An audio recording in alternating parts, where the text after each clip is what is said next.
Hello everyone. इस video में आपका स्वागत है। तो इस सीरीज़ को आगे बढ़ाते हैं और आज हम करने वाले हैं ordering of words in a sentence. तो कैसे करते हैं वो भी हम सीखेंगे। इसमें मैं आपको कुछ इसमें ट्रिक्स भी बताऊंगा। ठीक है।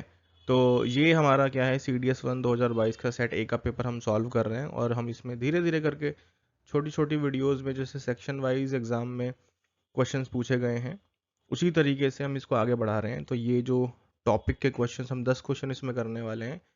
ये 31 से लेके 40 तक के क्वेश्चन है, मतलब जो CDS 1 2022 का जो पेपर है पूरा सॉल्व कर रहे हैं।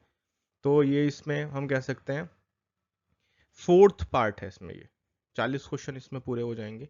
राइट। ऑर्डरिंग ऑफ वर्ड्स एक होता है ऑर्डरिंग ऑफ सेंटेंसेस, ये है ऑर्डरिंग ऑफ वर्ड्स। मतलब एक सेंटेंस में जितने वर्ड्स होते हैं उसको जंबल करके रखते हैं। तो उसको कैसे करना चाहिए, क्या टेक्निक्स होंगी, तो वो मैं आपको करके दिखाऊंगा। और आपको अगर पसंद आता है कि हाँ इस तरह से हम भी क्वेश्चन कर सकते हैं तो आगे आप एग्जाम में ये ट्राई कर सकते हैं। राइट। तो इसको हम सॉल्व करते हैं, आगे बढ़ते हैं। तो इन सवालों को हम करके देखेंगे कि हम इन क्वेश्चंस को किस तरीके से, कौन सी अप्रोच से हमें करना चाहिए। तो मैं कुछ इसमें नई टेक्निक्स, कुछ रूल्स आपको बताऊंगा कि भाई ऑप्शन हमें मदद करते हैं कि नहीं करते हैं। तो हम इस क्वेश्चन को पहले करके देखते हैं 10 क्वेश्चन। और आप भी ट्राई करो। सबसे पहले आपको लगता है कि ये तो हमें क्वेश्चन आते हैं तो आप वीडियो को पोस्ट करके क्वेश्चन को करने की कोशिश करो। ठीक है। मुझे बताना कि कितने मार्क्स आए हैं। चलिए करते हैं इस क्वेश्चन को।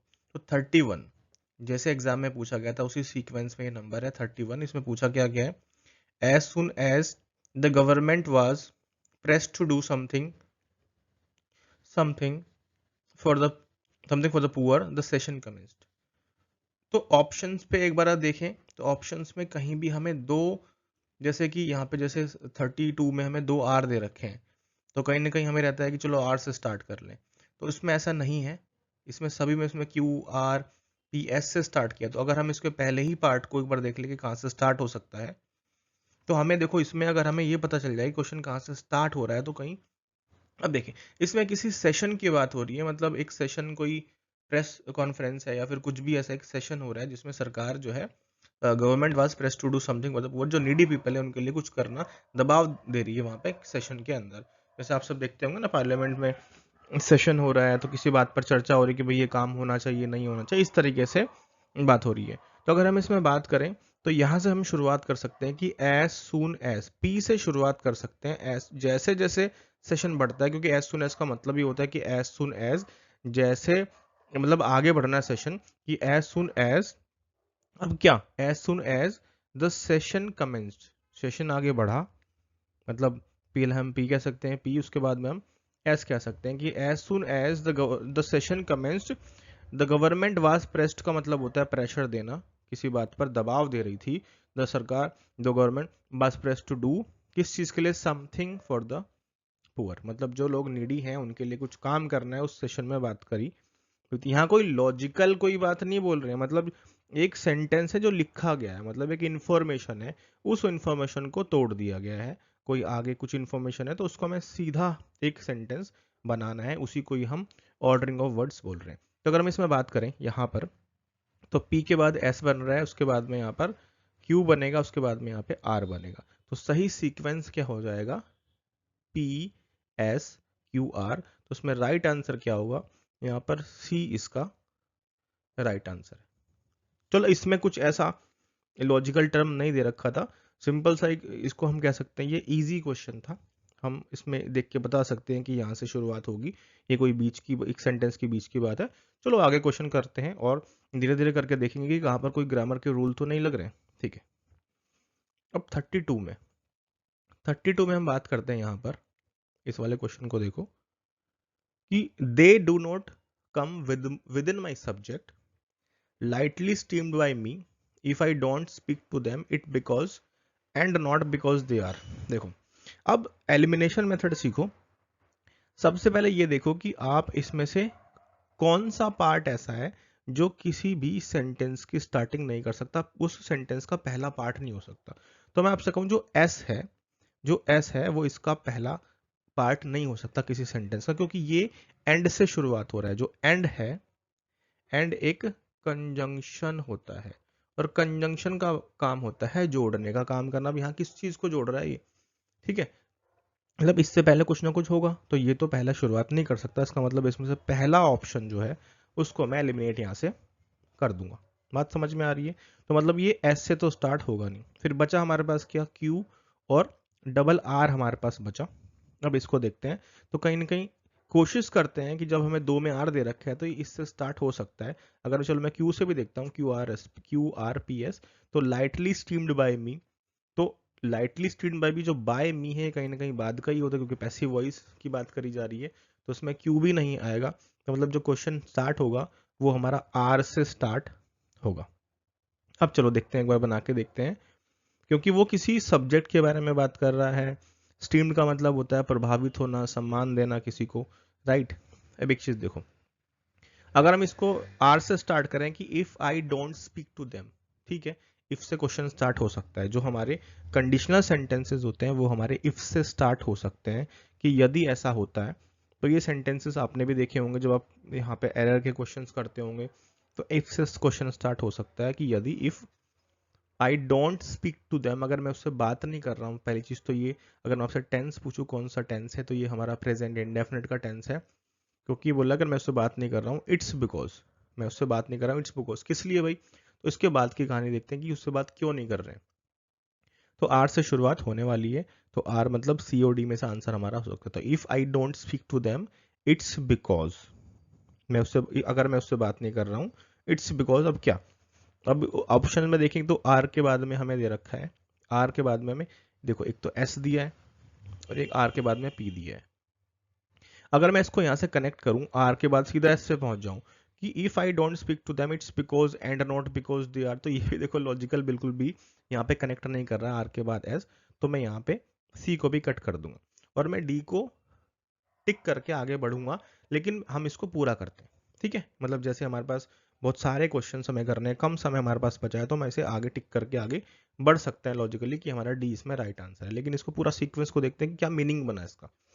तो इसमें कहना चाह रहे हैं कि इफ आई डोंट स्पीक, मैं उससे बात नहीं कर रहा हूँ क्योंकि वो मेरे सब्जेक्ट के अंदर नहीं आते हैं। They do not come with in my subject, मतलब कि भाई मेरे जैसे नहीं है। जैसे आप किसी से बात नहीं कर रहे हो तो मतलब आप उसे पसंद नहीं कर रहे हो, ऐसा मतलब नहीं कि मैं उसका सम्मान नहीं कर रहा हूँ, मेरा सम्मान नहीं कर रहा, नहीं भाई, मेरा अलग इंटरेस्ट होता है किसी चीज में।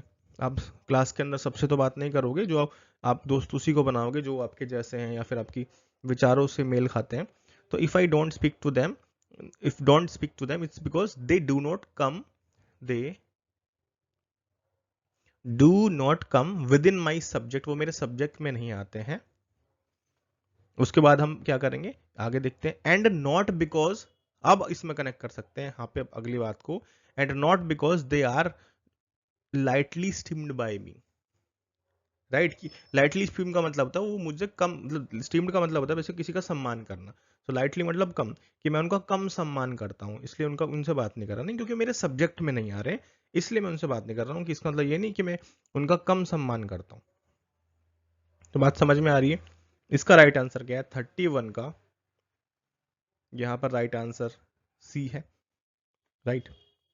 और 32 का राइट आंसर डी है।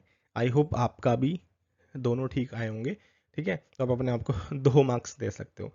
लेकिन इसमें सीखो कि मतलब हम पेपर सॉल्व कर रहे हैं, तो मतलब अगर हमारे पास और कभी भी किसी भी हम ईयर में इन क्वेश्चंस को कर रहे हैं तो हमें कैसे करना चाहिए, ठीक है। आगे बढ़े, समझ में आई होप आ रहा होगा।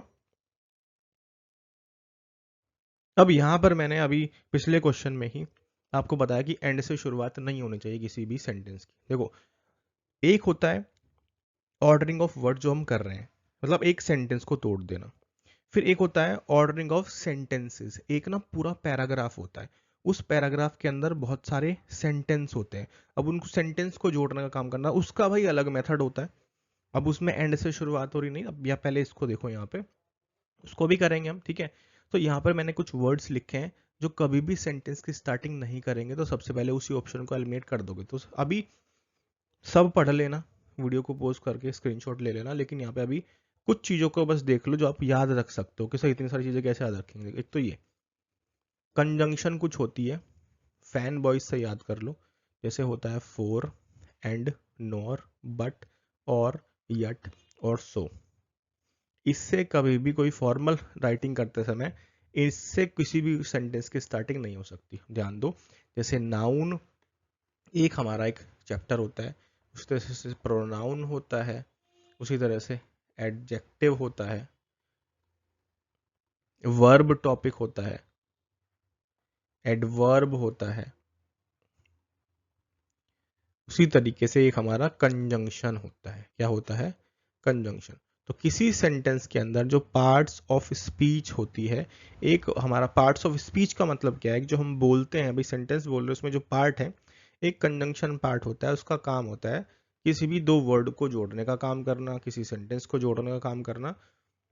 लेकिन उससे हम क्वेश्चन की स्टार्ट नहीं कर रहे हैं, तो उसमें एक हमारा टाइप होता है, यहाँ पर देखो, उसको याद रख सकते हैं, उसको भी बारे में थोड़ा सा जानेंगे हम कि भाई वो सबऑर्डिनेट है, कोऑर्डिनेट है। ठीक है, थोड़ा डीप, मतलब थोड़ा ज़्यादा मैं डीप नहीं जा रहा हूँ, इसको बस ध्यान रखो। यहाँ पे फैन बॉयज हमारा एक कंजंक्शन होता है, इसको याद, ये वैसी ट्रिक है।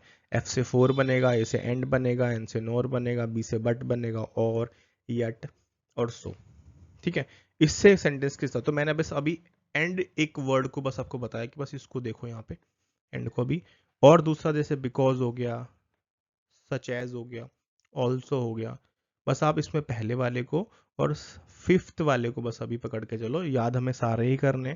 ठीक है, जैसे एक रिलेटिव प्रोनाउन होता है, जैसे अब ये सेंटेंस के बीच में स्टार्ट होते हैं, जैसे विच, दैट, हु, हुम। आप कहोगे सर हु आर यू, ऐसे सेंटेंसेस होते हैं, तो वहां पे वो रिलेटिव प्रोनाउन नहीं होता, ये सेंटेंस के बीच में कहीं इस्तेमाल होते हैं। ठीक है, जो पहले किसी इंफॉर्मेशन के बारे में जानकारी दे रहे होते हैं। तो यहाँ पर आप एक तो देखो एंड, जिसको आप इजीली याद कर सकते हो कि बस उसको सबसे पहले एलिमिनेट करते जाओ, ज़्यादा चीज़ों पर भी फोकस मत करो। इजीली जब क्वेश्चन को करते जाओगे तब अब इन रूल्स को ऐड करते हुए चलोगे। ठीक है, अब ये है क्या चीज़ कि इन वर्ड से कभी भी किसी सेंटेंस की स्टार्टिंग नहीं हो सकती है। आपको सिर्फ अभी फैन वॉइस ध्यान रखो और रिलेटिव प्रोनाउन ध्यान रखो, ये चीज़ समझ में आ रही है? फैन वॉइस से याद कर लोगे।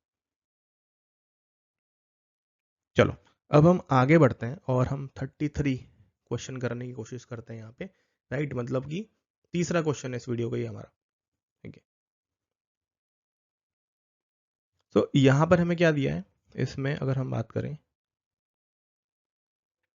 नो मैग्नीनिमस विक्टर, मतलब बेसिकली ये एक विजेता की बात हो रही है, शक्तिशाली विजेता की बात हो रही है। ठीक है, नो मैग्नी निमस विक्टर, विक्टर मतलब विक्ट्री से है, विजेता एक शानदार, मतलब एक दयालु कह सकते हो, एक सज्जन कह सकते हो। यहाँ पर इसका मतलब सज्जन होता है, काइंड हार्टेड जो होता है, काइंड हार्टेड, और विक्ट्री मतलब विजेता जो होता है, इसके बारे में बात करी गई है।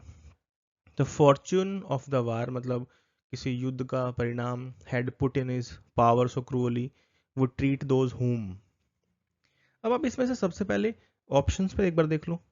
ऑप्शंस में हमें दो में पी हमें दे रखा है, ठीक है, एक में एस दे रखा है, इसमें आर दे रखा है।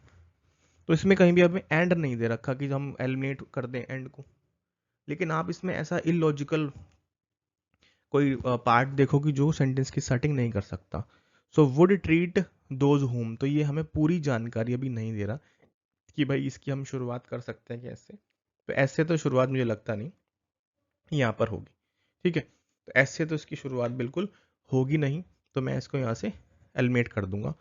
आर से देखिए, put in is power so cruelly, भाई किसी के बारे में तो बात हो रही है ना, यहाँ पे हम हिज का इस्तेमाल कर रहे हैं। तो हिज, हम किसी विजेता की तो बात कर रहे हैं, मतलब ये प्रोनाउन है, तो किसी नाउन क्या है यहाँ पे, नो मैग्नीनिमस विक्टर, तो ये एक नाउन है, तो ये आर तो शुरुआत करेगा नहीं, तो डी को भी यहाँ से एलिमिनेट कर देंगे। तो बचे हमारे पास अब ए और बी बचे। ठीक है, अब इसको आगे करने की कोशिश करते हैं। देखो ध्यान से समझना, इसमें क्या कहा गया है, नो मैग्निमस विक्टर, तो इसका मतलब क्या है, काइंड हार्टेड, जो दयालु, जो एक विजेता होता है। नो मतलब उस किसी के बारे में बात हो रही है, तो पी से तो मैं शुरुआत कर दूंगा, यहाँ पे पी से मैं शुरुआत कर रहा हूँ। ठीक है, सो नो मैग्निनिमस विक्टर। अब उसके बाद अगर हम बात करें, उसके बाद हमें क्यू दे रखा है और एस दे रखा है। तो अगर मैं इसमें क्यू से शुरुआत करूँ, Victor the fortune of war head, तो क्या पी के साथ क्यू कनेक्ट कर रहे हैं? बिल्कुल भी नहीं कर रहा कनेक्ट ये। पहले वो क्या करेगा, मतलब वो काइंड हार्टेड है, तो उसके काइंड हार्टेड के बारे में कुछ क्वालिटीज बताएगा। तो आप देखो एस कहीं ना कहीं कनेक्ट करेगा इसके साथ में। तो पी के बाद में मैं जब एस को कनेक्ट कर रहा हूँ, तो क्या बन रहा है कि भाई no magnanimous victor would treat those whom, मतलब वो ट्रीट करना, बेसिकली दयालु तो किसी की क्वालिटी बताएगा ना, मतलब मतलब कि वो बहुत काइंड हार्टेड है। So would you treat those by हुम, किनको, मतलब वो किनको ट्रीट करने की बात हो रही है। तो उसके बाद में देखो the fortune of war head, जो फोर्स मतलब जो युद्ध है, भाई एक युद्ध हुआ, ठीक है, उस युद्ध के अंदर आप देखोगे कि जब को दो राजा आपस में लड़ रहे हैं, तो जो उनकी सेना होती है वो तो भाई अपने राजा के पीछे है कि भाई भैया दो राजा आपस में युद्ध कर रहे हैं, इनकी वजह से हम लड़ाई कर रहे हैं, भाई राजा को, एक राजा ने दूसरे राजा को हरा दिया। तो आपने देखा होगा मूवीज वगैरह में भी कि, और जो जो मतलब और सिपाही जो सोल्जर होते हैं वो घुटने टेक देते हैं कि भाई हमारा राजा अब गिर गया है, युद्ध हार गया है, तो अब हम मतलब अब हम आगे नहीं लड़ेंगे। तो उनके क्या जो अगला राजा है क्या उनको देख के उनको भी मार देगा? नहीं, सबको मारूंगा मैं, नहीं। तो ऐसा नहीं है, मतलब वो ये यहाँ पे वही चीज बात कर रहा है कि जो फॉर्चून ऑफ युद्ध का जो परिणाम हुआ है, युद्ध का जो परिणाम हुआ है, so no magnanimous victor would treat those whom the fortune of war, जो भाग्य का भाई ही had put in his power so cruelly, कि उनके साथ निर्दयता से वो मतलब आगे थोड़ा ना कि मतलब उनको भी मार देगा वो, तो इस बारे में यहाँ पे बात हो रही है। तो उसका जो राइट आंसर बनेगा वो बी इसका राइट आंसर है, बी इसका राइट आंसर है। क्लियर वो सबको? ये थोड़ा सा अच्छा क्वेश्चन था, तो इसको हम कह सकते हैं मॉडरेट, इसको हम बोल सकते हैं, मतलब काफ़ी ऐसे टर्म्स थे कि जिसके बारे में हमें नहीं पता था। मैग्नेनिमस का मतलब काइंड हार्टेड, मतलब ठीक है, ओके। सो क्वेश्चन नंबर 34 आगे बढ़ते हैं। इसमें क्या कहा है? Call in a question whatever else one may say of him, no one dares his honesty of purpose. तो सबसे पहले तो आप इसमें देखो भाई सब्जेक्ट क्या हो सकता है, मतलब मेन थीम क्या हो सकती है जो सेंटेंस को स्टार्ट कर दे। कहीं ना कहीं ऑनेस्टी की बात हो रही है, कहीं ना कहीं ये बात बोली जा रही है कि कोई भी उसके बारे में कह नहीं सकता, डेयर की बात हो रही है, क्वेश्चन नहीं उठा सकता कोई, इस तरह से इसमें बात करी जा रही है। तो ऑप्शन एक बार देख लेते हैं। ऑप्शन में क्यू, एस, क्यू और पी, मतलब दो में हमें क्यू दे रखा है, दो में हमें क्यू दे रखा है। सो कॉल इन अ क्वेश्चन, अगर मैं इसको यहां से शुरुआत, call in a question whatever else one में से ऑफ हिम, क्या इसमें क्यू डी आ सकता है? कुछ ऐसा आप सोच सकते हो कि हाँ सर क्यू इसमें हम कर सकते हैं, मतलब डी वाला कर सकते हैं क्योंकि पी इसमें सही लग रहा है। चलो और भी करके देखते हैं।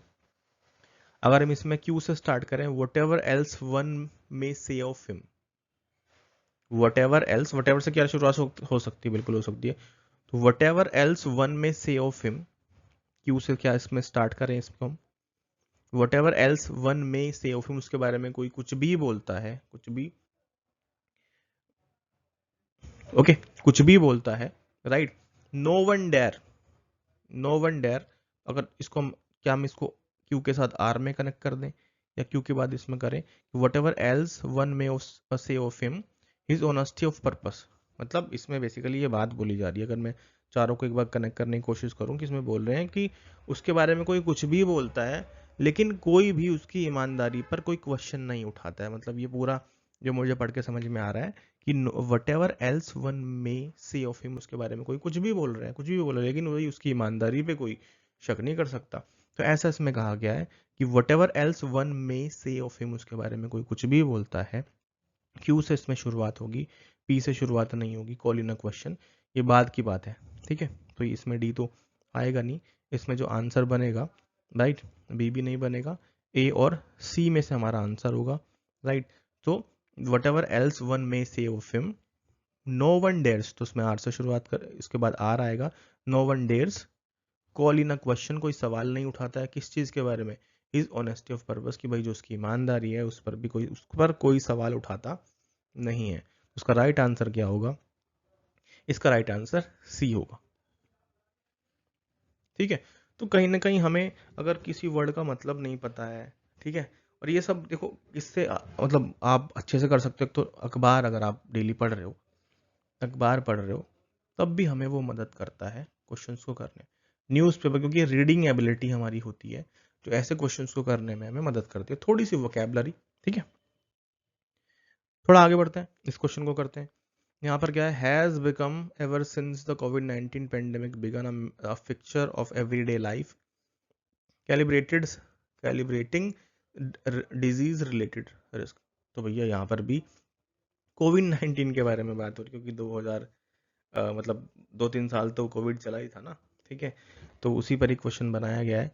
सो हम बात करें यहाँ पे कि ऑप्शंस में अगर देखें तो क्यू, एस, पी और क्यू, दो में हमें क्यू दे रखा है। तो चलो ठीक है, क्यू से शुरुआत कर लेते हैं क्योंकि दो में हमें क्यू दे रखा है। हैज़ बिकम तो अधूरी इन्फॉर्मेशन दे रहा है ना, हैज़ से क्वेश्चन स्टार्ट हो सकता है जो हमारे इंटेरोगेटिव होते हैं, लेकिन ये इंटेरोगेटिव क्वेश्चन है नहीं। तो पी से तो मैं शुरुआत करूंगा नहीं, तो मैं सबसे पहले सी को यहाँ से एलिमिनेट कर दूंगा। अब हमारे पास एक हमारे पास बचा यहाँ पर एस बी बचा है।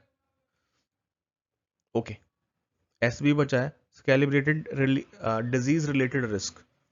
चलो ठीक है, उसके बाद में ए फिक्चर ऑफ एवरीडे लाइफ, तो आर के साथ में, एस के साथ में आर तो कनेक्ट मुझे लगता नहीं होगा, राइट, क्योंकि हो भी नहीं रहा है।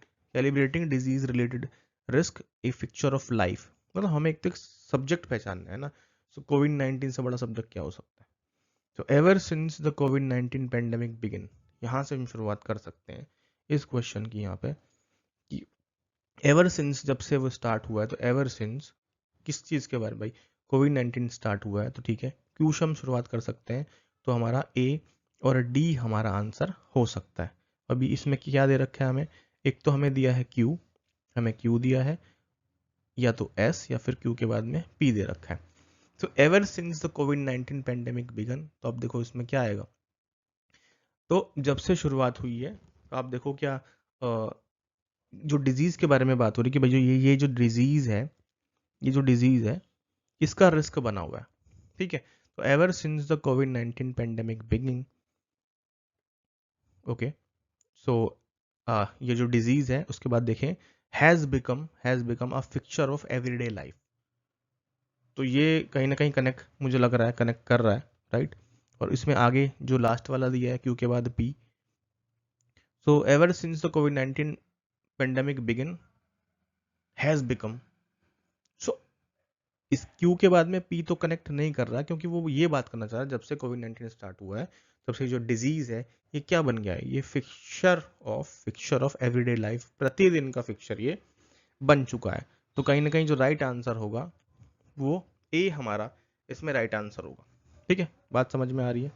तो इस हम इतने सारे क्वेश्चन करने, 5 क्वेश्चन हमने कर लिए, तो इस समय समझ में क्या आया कि आप सबसे देखो कि भाई सब्जेक्ट क्या हो सकता है, क्या चीज काट सकते हैं, थोड़ा एलिमिनेट करते चलो, ठीक है।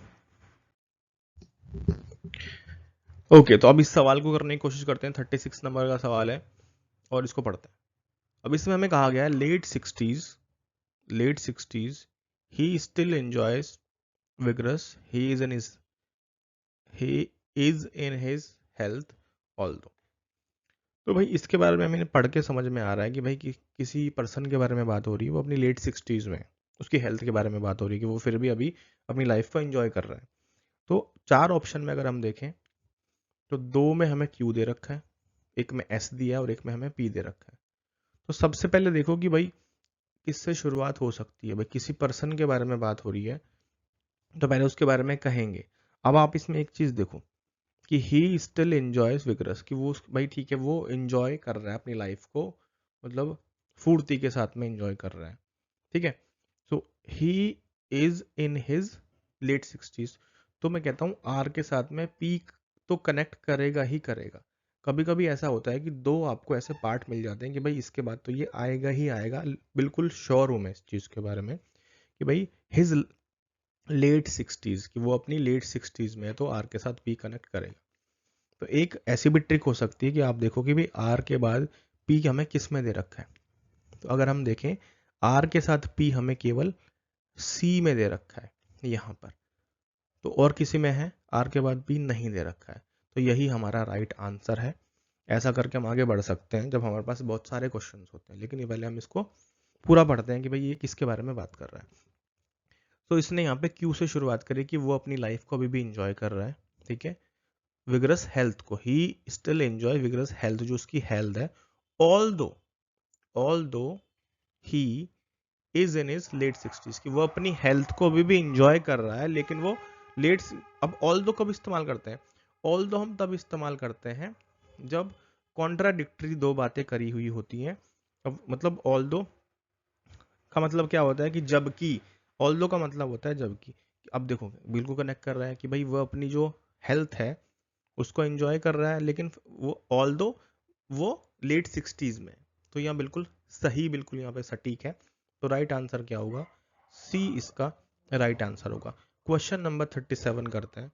क्वेश्चन नंबर 37, इसमें क्या कहा गया है, inviting as the retort of abuse nothing is so easy and अब देखो, क्या क्यू के साथ में आर कनेक्ट कर सकता है, क्योंकि यहाँ पे भी एंड है, यहाँ पे भी एंड, मैंने बताया था ना एंड की कहानी, कि कुछ ऐसी चीज देखो कि वो कनेक्ट, उसको कनेक्ट कर रही है कि नहीं कर रही है। ठीक है, तो देखो एक तो आर और पी का कनेक्शन नहीं बनेगा, क्यू और आर का, क्योंकि दोनों में एंड एंड दे रखा है।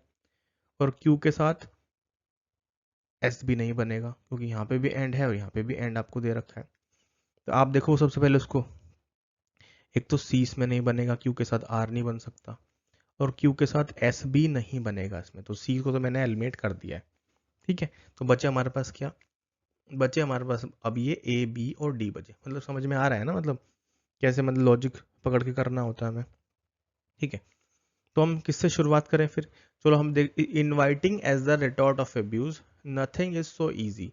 तो ठीक है, nothing is so easy, Q से हम शुरुआत कर सकते हैं, क्यू से हम शुरुआत कर सकते हैं कि nothing is so easy, Q से हमने शुरुआत कर दी। अब एक तो हमने कट ही कर दिया, तो आप देखो क्यू के साथ क्या आर आ सकता है, नहीं आ सकता। देखो ए को भी मैं कट कर रहा हूँ यहाँ से, क्योंकि मैंने सी इसी हिसाब से कट किया है ना, कि क्यू के साथ आर नहीं आ सकता, क्योंकि एंड और एंड का कॉम्बिनेशन हो रहा है कि nothing is so easy and sarcasm, नहीं बिल्कुल भी नहीं आ सकता। तो बचा हमारे पास क्या, आर एस बचा और क्यू और पी बचा। तो कैसे एलिमिनेट कर रहा हूँ समझ में आ रहा है भाई। इन चीज़ों को भी देखो कि भाई इससे क्या कनेक्ट कर सकता है कि नहीं। तो हमें ये तो मिल गया कि ये हमारा क्यू से ही स्टार्ट होगा कि nothing is so easy and, अब उसके बाद देखो क्या क्यू के बाद में एस आ सकता है, क्यू के साथ में एस, एस भी नहीं आ सकता इसमें। तो आप देखो क्या आर से शुरुआत हो सकती है इसकी, एंड सरकैज्म। आप कहोगे सर एंड से तो कैसे शुरुआत करोगे, तो मैं यहाँ पे बी को भी यहाँ से कट कर रहा हूँ। तो देखो तीनों हमारे इजीली कट हो गए, चाहे हमें इसका सेंस का मतलब समझ में आ रहा है नहीं आ रहा है, लेकिन हमारे वो तीनों कट हो गए। तो बचा हमारे पास क्या, डी हमारे पास बचा, और यही इसका राइट आंसर है। तो देखो हमें बिना किसी, कह सकते हैं ना कि हमें बहुत सारी चीज़ें हमने जोड़ी भी नहीं, और हम इसको एलिमिनेट करते हुए चले गए। ठीक है, तो आई होप समझ में आ रहा होगा। तो डी इसका राइट आंसर है।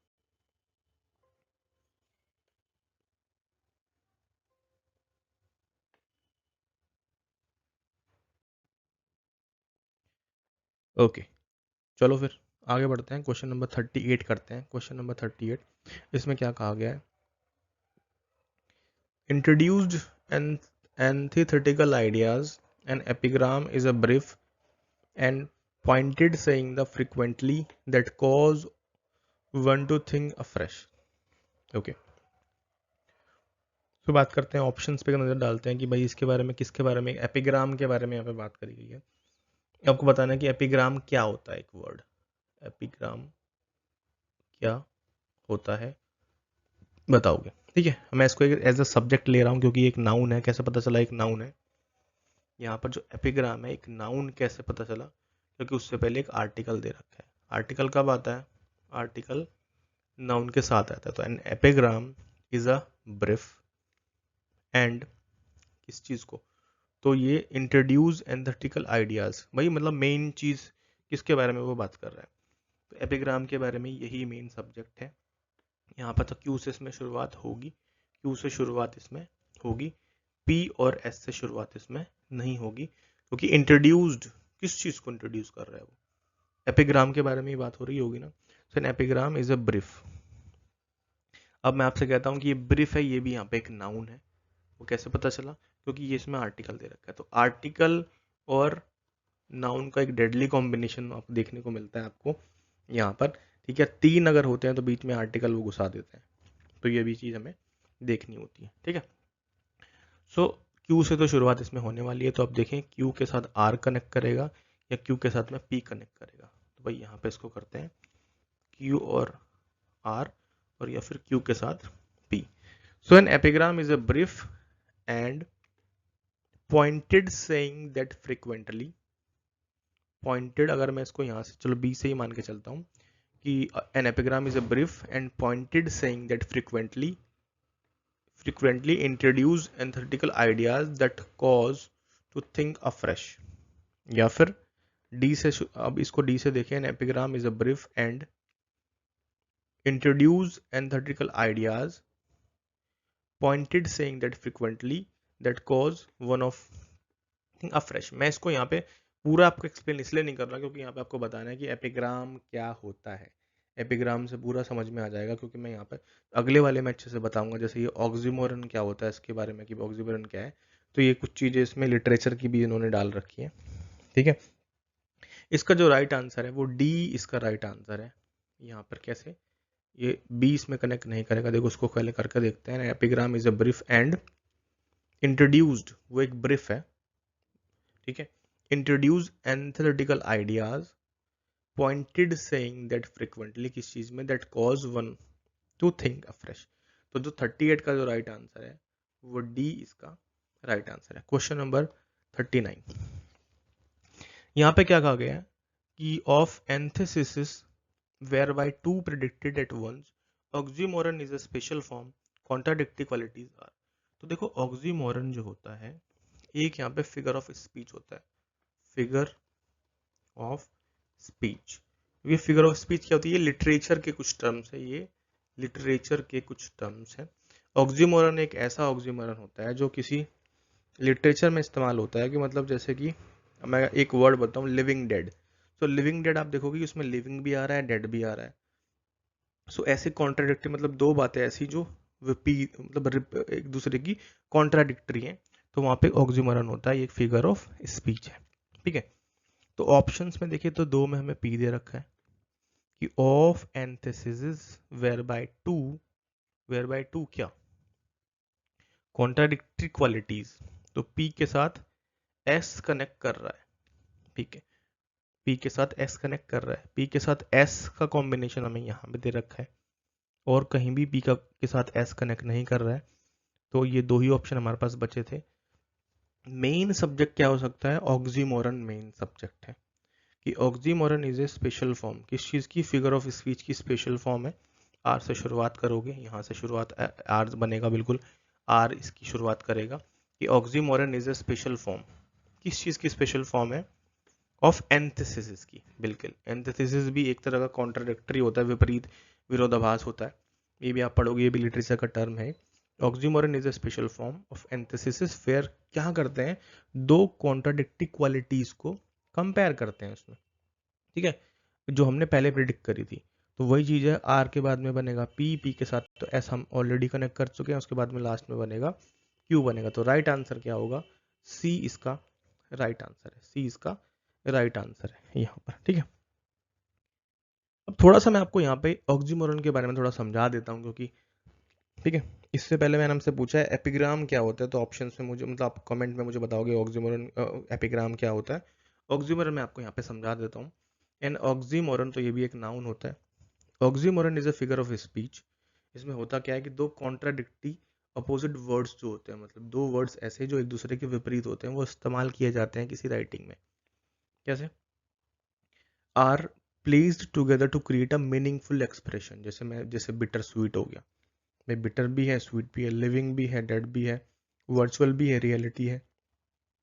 ओरिजिनल कॉपी, अब देखो ये कैसा ऑक्सीमोरन है, हम बोलते हैं ये ऑक्सीमोरन दे रखा है। कैसे, आप कहोगे इसमें देखो ओरिजिनल भी कहा गया है, ये चीज़ ओरिजिनल है और कॉपी भी है। कॉपी तो होता है ना जिसकी डुप्लीकेट, तो ओरिजिनल कॉपी की, a copy is a duplicate but original suggested. तो ये एक कॉन्ट्राडिक्टरी दो वर्ड्स को इस्तेमाल किया गया। सीरियसली फनी, तो सीरियस भी है, फनी भी है। तो ऐसे वर्ड्स जो एक साथ मिलके कुछ एक नया मीनिंग बना देते हैं, उसको हम ऑक्सीमोरन कहते हैं, जो फिगर ऑफ स्पीच में आप पढ़ते होंगे। जैसे और भी इंग्लिश में बहुत सारी फिगर ऑफ स्पीच होती है जो लिटरेचर में आपने कभी ना कभी पढ़ी होंगी, जैसे कि सिमिली होता है, मेटाफर होता है, ऑक्सीमोरन होता है, ओनोमाटोपोइया होता है, हाइपरबोला होता है, ये बहुत सारे, ठीक है। तो उसी को यहाँ पे बना रखा था। लास्ट क्वेश्चन, हमारा लास्ट क्वेश्चन में क्या दिया है, अ मार्बल। भाई एंड से कैसे शुरुआत हो जाएगी, तो पी तो कनेक्ट कर दूंगा। देखो अब 10 में से 3 से 4 क्वेश्चन ऐसे थे जिसमें एंड हमें आ रहा था, मतलब दिख रहा था। देखो अब एंड से तो शुरुआत करोगे नहीं, तो मैं सबसे पहले इसी को कट कर रहा हूँ। एस से कहीं पे दिया होता है, एस को भी कनेक्ट कर दे, यहाँ मतलब कट कर देते हैं वहाँ पे। तब अब देखो इसमें क्या कहा गया, एंड मार्बल दे दस मॉक हिम। मॉक हिम का मतलब उसको मतलब ऐसे नीचा दिखाना कुछ तरह से। तो एस से भी शुरुआत होगी नहीं। सो भाई him in is statue of bronze, तो आर से भी शुरुआत में करूंगा नहीं यहाँ पे, क्योंकि हिम मतलब किसी पर्सन के बारे में बात हो रही है। तो क्यू से यहाँ पे शुरुआत होगी। ये पीपल टॉक ऑफ मेमोरीज, कि लोग यादों की बातें करते हैं। People talk of memories too, इसलिए तो क्यू से तो शुरुआत होगी, और क्यू के बाद में दोनों में आर दे रखा है, तो मैं तुरंत यहाँ पे कनेक्ट कर दूंगा कि people talk of memories, memorial, memories नहीं sorry, people talk of memorial to him, उसको याद करते हैं इन स्टैचूज ऑफ ब्रॉन्ज। भाई ब्रॉन्ज के स्टैचू हो गए, मार्बल के हो गए, तो ये आर के बाद में पी कनेक्ट करेगा। आर के बाद में पी, तो सी इसका राइट आंसर है। मैं इसके बारे में थोड़ा समझा देता हूँ कि ये क्या बात कर रहे हैं। एंड बिली हिज मैसेज, ये कहना चाहते हैं कि पीपल मतलब किसी के जो विचार हैं उसको वो स्टैचू तो बनवा देते हैं मतलब, लेकिन उसे अपने उनके जो मैसेज हैं उसको वो अपने जीवन में नहीं उतारते। So people talk of memorials to him in statues of bronze and marble, they the smock him, उनको कह सकते हैं उनका स्टैचू बनवा देते हैं, लेकिन उनकी बातों को नहीं मानते, ठीक है, उनके बिलीफ को नहीं मानते।